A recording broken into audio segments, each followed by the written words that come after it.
get by. I don't know how you do it. Trying to keep you off my mind. I can't hold to it. You make it easy, but every time I fall back again. Hey you guys, welcome back to my channel. Welcome back to Cleaning Through Anxiety and Depression, Extreme Cleaning Motivation, Extreme Declutter right here. I have a lot to say in this video. It's definitely not for the faint of heart, but I really feel that it's so important to me to make these types of videos. You just don't see enough of them on these platforms, and they are always so therapeutic to me. They heal me so much, and I've heard so much from you guys how much they've helped as well. So buckle up, and as I say, dare to go on this journey with me. Let's do it, guys. Tell me all the secrets, 'cause baby I can see the end.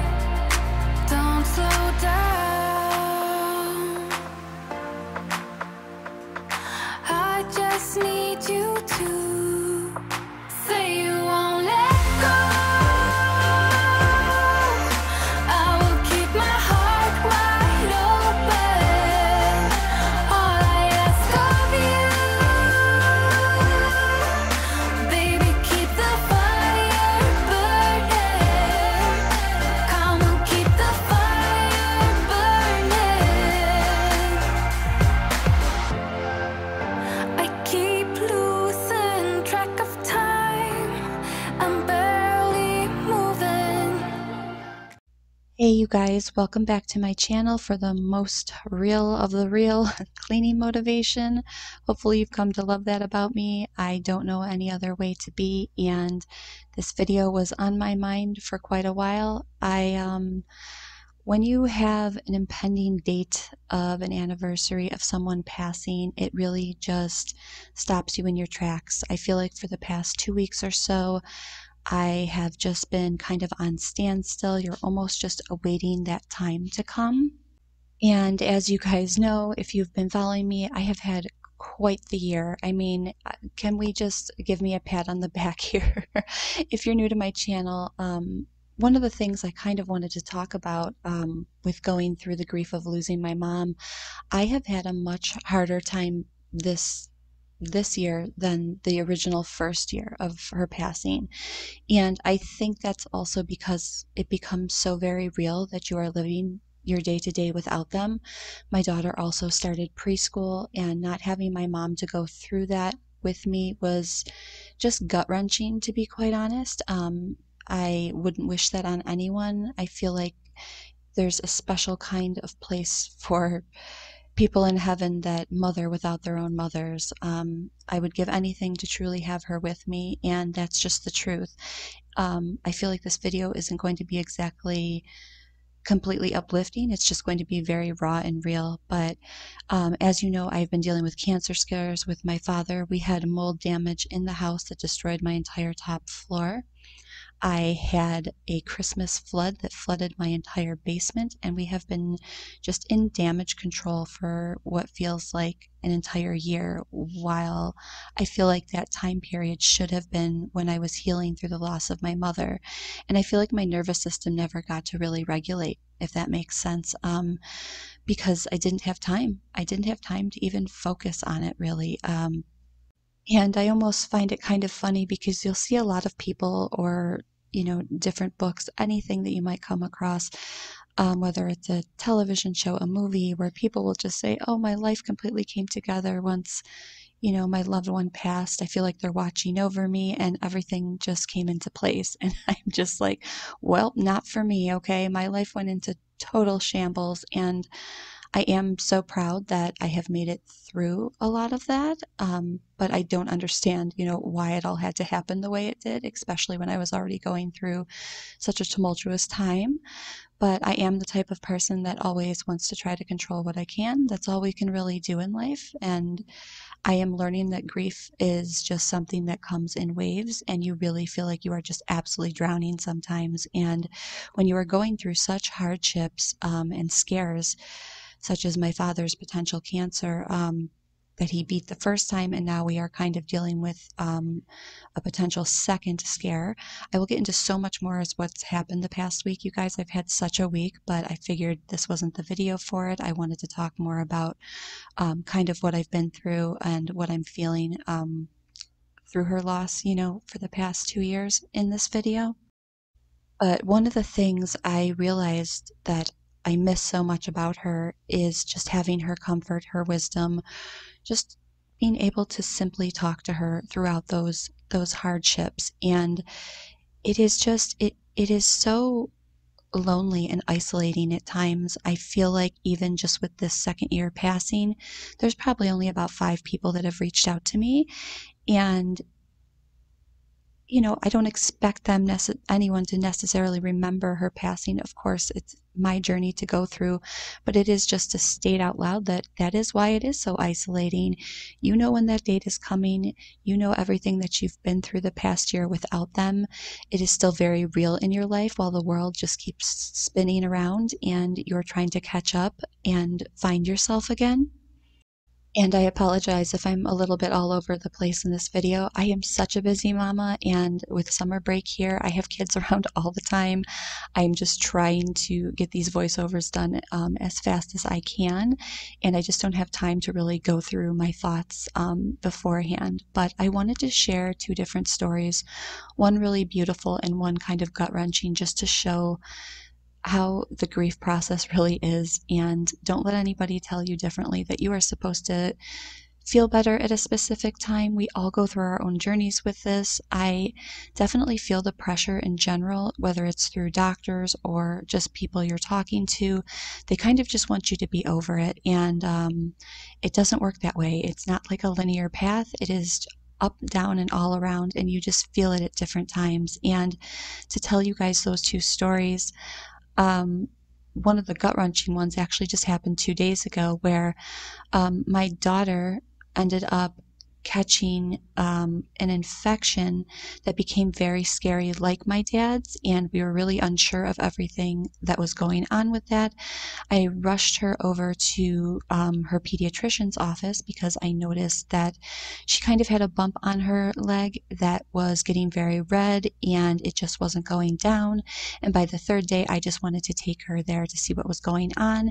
And I'm glad I did, because they did want to put her on antibiotics, but it was pretty scary, where they said that it could develop into an abscess and that she might need to be going to the hospital if it even grew an inch larger. So when you're going through something like that, your anxiety is obviously, as a mom, just through the roof, and you have so many other things going on, but it doesn't matter. Everything halts, obviously, and you're going to take care of your kid.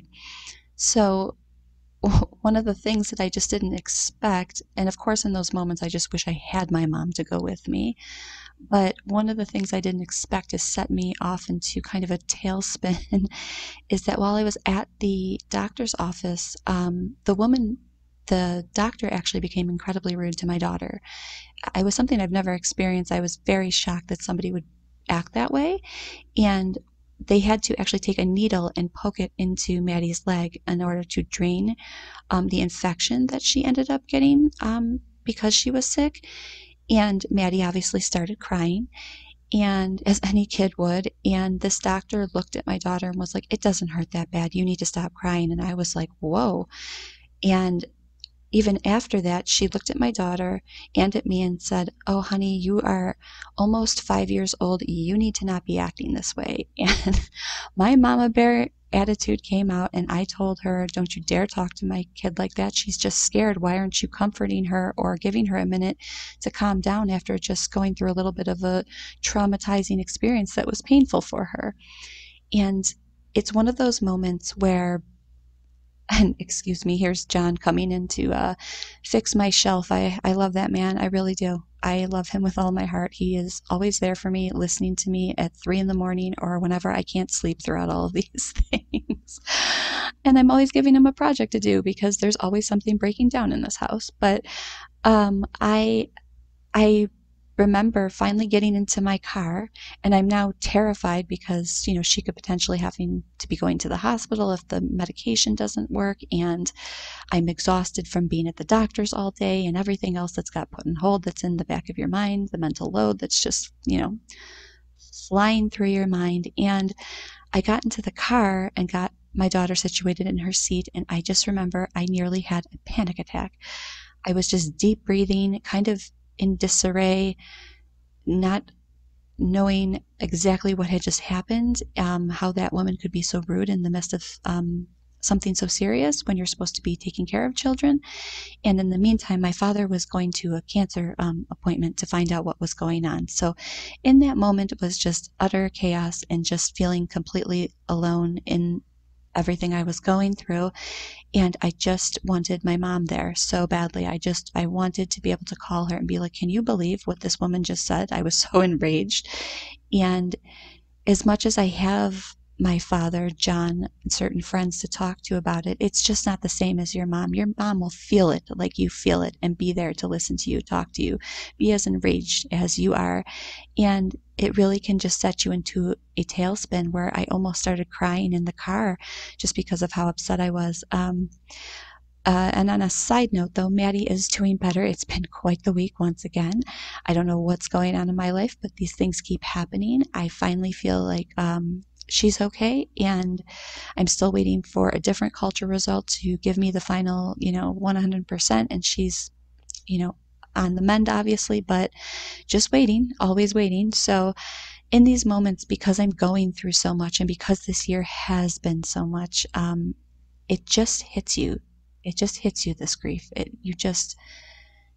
give anything just to be able to simply call her. And it doesn't really get easier, at least not for me at this stage. And I started thinking about it, though, and I'm like, why does everybody kind of, I feel like especially in our country, everything is kind of put bottom shelf, don't really talk about it out loud. And you get this feeling even when you're in doctor's offices or people that you're talking to about it, where they make you feel almost like, well, it's been 2 years, you should kind of feel better by now, or let's find different ways for you to find healthy ways to cope with it so that you can be over it quicker, is basically what you feel like. And you start thinking about it and you go, that doesn't really make sense, does it? I was with my mother for 37 years as my best friend, and it's only been 2 years without her. So I definitely am a rebel against the machine. I won't listen to people who say things like that. I think you should grieve in your own time and really just allow yourself to feel the pain and allow yourself to know that you're going to have these good days, these bad weeks even, and you will also just have these beautiful moments too that I wanted to share. About a month ago, I was at Target with Maddie. We're there all the time. Come say hi. But I was at the Target dollar spot, and this was actually about 2 months ago. It was around Easter time, and it was just the funniest thing. I was just sifting through the aisles with Maddie, and an older woman, must have been in her 70s, late 70s, and her daughter, who was about my age, were in the same aisle. And the older lady came up to me and was like, "Oh my goodness, your daughter is just so beautiful. She is so precious. Oh, I just adore her." And Maddie's smiling and talking to her. And I don't know how to even describe this woman, the feeling I had. She reminded me so much of my mother. I almost get chills when I speak about it. And she kept talking to Maddie and was holding up the line just like my mother would have. And she wanted to buy Maddie a little headband with bunny ears on it. And she was going up to Maddie, "I think you want the yellow." And her daughter is going, "Mom, you're holding up the line. Could you please?" Like, "Oh my gosh, hi, I'm sorry. Is everything okay?" I'm like, "No, she's fine. She's really sweet." She's like, "I want to buy this for her." And I'm like, "You don't have to do that. Thank you. That's so kind. I can get it." Maddie's going, "Yeah, I want the yellow one. So she's like, "I knew she wanted the yellow one." She goes, "Okay, this is a present from me." And my mother would say things like that. And the woman gave me, that was at the dollar spot, and the woman gave me $1, but it wasn't enough for her. She wanted to give me the 25 cents to cover the tax. And so she goes to her daughter like, "I need a quarter. I don't have any quarters." And her daughter is just like embarrassed, but also laughing with all of us. And the way that the woman got the quarter and literally opened my hand and put the quarter in my hand and shut it, I just don't know how to describe that. That is exactly how my mother would be. She would make sure she covered every penny. She wanted it to be a gift from her and do something sweet for someone. And the woman looked at me and she said, I don't know why, but I feel like you've been going through something. And I just want you to know that you have a beautiful daughter and maybe this is a message for you. And I remember I just had chills go through my body and the warmth that I felt. It was just like my mom had sent her. To this day, I still have that $1.25 in my purse. I won't take it out. I feel like it's good energy and a good omen, and I feel like it was a gift from my mom in a way. And you can take that as you want, but I wish that I would have gotten that woman's number. I feel like I should have had coffee with her or something. But there are moments like that that you realize that there are just good people like your mom still around, and you need to let them in your life. I had the hardest time with this in the beginning, like nobody can replace my mom, what's the point? But you learn in those moments, and that's why that moment was so special to me. I learned that I can either just sit in the despair of wishing that she could come back and be a part of my daughter's life so badly, or I can let in new people to help make this life be what it's supposed to be, full of love, caring, and know that there are so many other people that want to see me succeed, and just people that love goes on, right? I will carry on my mother's love and that happiness and that feeling and pass on a gift to somebody else that I feel will need it one day. And I still don't know much. I know I said that before in my previous video that I did a year ago at my mom's 1 year of her passing. I still don't know much, but I know that I will pass on the most loving, happy life I can to my daughter on my own, and hopefully she will meet people and I will meet people that will help her not feel alone in this life with my mom's passing. But thank you guys so much for being here. It just means the absolute world. I hope that this can help anyone get through even a small part of their grief.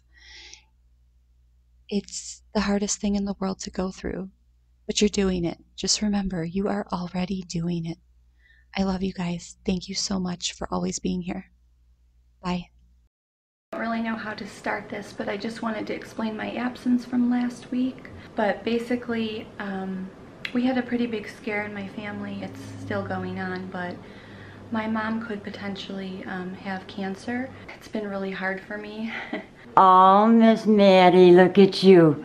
Look at you, sweetheart. Woo! Look at that face. Look at that face. Look at it. Can you smile for me? Can you smile? You want to open some presents for your birthday? You want to open some presents for your birthday? Is your head spinning too? Okay. Okay, the last thing was, don't go over the deep end. Me and your mother talked about your birthday before. So this is from the two of us. And I can't make any decisions like John, so this is from your mother. Don't go over the deep end.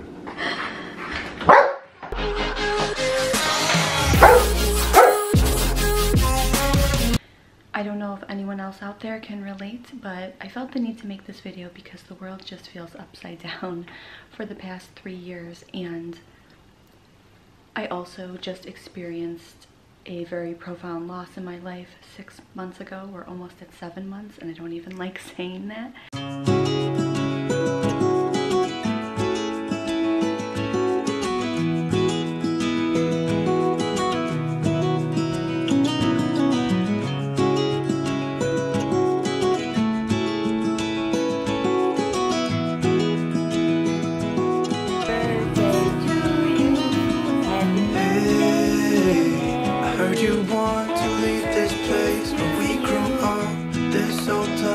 Put it all behind. Remember you and I would always find somewhere to hide when we were kids, so we could see and hear the water run. The river's gonna cry when you're gone. Chuck? There. Happy birthday. Happy birthday from Daddy and Grandpa. Oh. her too. Well, you know what? Daddy can take you over there and you can open up your presents. Ready? Yeah. What do you got? Hanging on, waiting for your call. Oh, Maddie, what's that? What is that? As the waves pass Oh. leave a mark in our minds that turn to memories. River's gonna cry when you're gone, gone, gone, gone. River's gonna cry when Okay. you're gone. What else you got? Gone, gone. Here's your next present. River's gonna cry. Where's the rest of your present? What was that, by the way, Jill? I don't even know what that was. Gonna cry when you're Oh, the bouncy horse. Grab the paper. River's gonna cry when you're Oh, what is that? 2 years old. What? What? What are you talking about? I was hoping you That's would stay, but I've always known That's your daddy's nose. Where's daddy's nose? Yeah? still see. Okay. Okay to grandpa. Say hi to grandpa. Hi to grandpa. Say hi. Say hi. And the sun would always shine when we sat there, you and I. The river's gonna cry when you're gone, gone. Where? I'm following you. I'm following you. Cry when you're Where's Maddie? Maddie? Did you get it, John? gone.